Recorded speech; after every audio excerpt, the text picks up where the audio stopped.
ধরে বিদ্যুৎ বিচ্ছিন্ন সীমান্তবর্তী বার্নপুর প্রাথমিক স্বাস্থ্য কেন্দ্রে নদিয়ার কৃষ্ণগঞ্জে।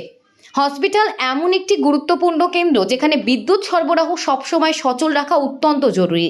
তার উপর সে হসপিটাল যদি হয় সীমান্তবর্তী হসপিটাল, যার ওপর সাধারণ মানুষ থেকে বিএসএফ কর্মীরা অবধি সম্পূর্ণভাবে নির্ভরশীল, তাহলে সেই স্বাস্থ্যকেন্দ্রের গুরুত্ব অনেকটাই বেশি থাকে এলাকায়।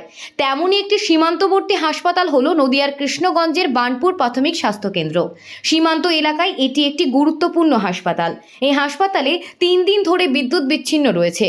বিদ্যুৎ বিচ্ছিন্ন থাকার ফলে জরুরি পরিষেবা থেকে বঞ্চিত হচ্ছেন রোগীরা। সদ্যজাতের জন্মানোর পর দেওয়া ভ্যাকসিন, ছোট বড় বিভিন্ন বয়সের অসুস্থ রোগীদের গ্যাস দেওয়া সম্ভব হচ্ছে না। ফলে অসুস্থ রোগীকে এই হাসপাতাল থেকে 10 থেকে 12 কিলোমিটার দূরে কৃষ্ণগঞ্জ গ্রামীণ হাসপাতালে আসতে হচ্ছে, যা কিনা সীমান্তবর্তী এলাকায় রোগীদের রাতের বেলায় অনেকটাই অসুবিধার সম্মুখীন হতে হয়।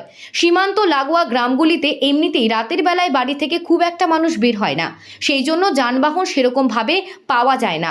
ফলে জীবনদায়ী গ্যাস ও ঔষধ এখানকার মানুষের যে কতটা প্রয়োজন তা না দেখলে বোঝা যাবে না সীমান্তর মানুষের যন্ত্রণা। হাসপাতালে সব রকম পরিষেবা চালু থাকলেও বিদ্যুৎ না থাকায় সবই আজ অচল হয়ে রয়েছে। হাসপাতাল কর্তৃপক্ষ বিদ্যুৎ দপ্তরকে বারবার জানিয়েছেন, কোনো সুরাহা হয়নি। গ্রামবাসীরা বিদ্যুৎ দপ্তরকে জানিয়েছেন বলে অভিযোগ করেছে রোগীর পরিবার পরিজনেরা। এমনকি প্রসূতি বিভাগের কাজও বন্ধ রয়েছে বিদ্যুৎ না থাকার জন্য। কর্তব্যরত চিকিৎসককে এই বিষয়ে আমাদের প্রতিনিধি প্রশ্ন করলে তিনি ঘটনা স্বীকার করলেও ক্যামেরার সামনে কিছু বলতে চাননি। প্রান্তিক হাসপাতাল বলেই কি পরিষেবায় এতটা গাফিলতি? প্রশ্ন তুলছেন রোগীর পরিবার পরিজনেরা। এখন দেখার বিষয় কবে বিদ্যুৎ পৌঁছায় এই হাসপাতালে রোগীরা আবার আগের মতন চিকিৎসা পায়, সেটাই দেখার বিষয়।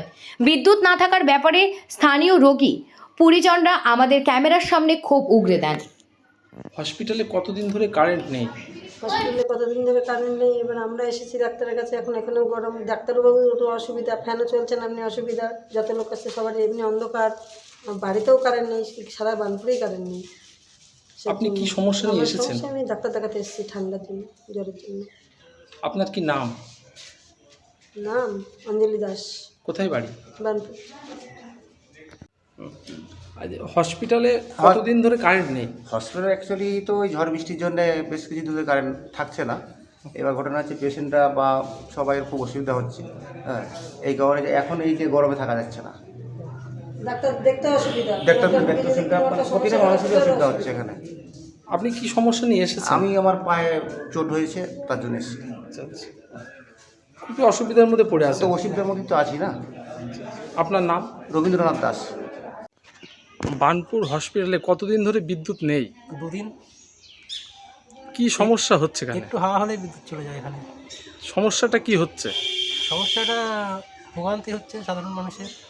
হসপিটালে নানা রকম ভ্যাকসিন আছে, সব নষ্ট হচ্ছে। কি সমস্যায় রোগীরা আসছে, পরিষেবা পাচ্ছে ঠিক মতো, এটা বলতে পারবেন? বয়স্ক মানুষ আসলে তাদের হাঁপানি, শ্বাসকষ্ট হয়, গ্যাস ফ্যাসগুলো, সেরকম ব্যবস্থা নেই এখানে। আচ্ছা, আপনার কি নাম? আমার নাম চিরঞ্জিত বিশ্বাস। আর চারিদিকে জঙ্গল হয়ে ভর্তি রয়েছে, পরিষ্কার পরিচ্ছন্ন করে না। ঠিক আছে।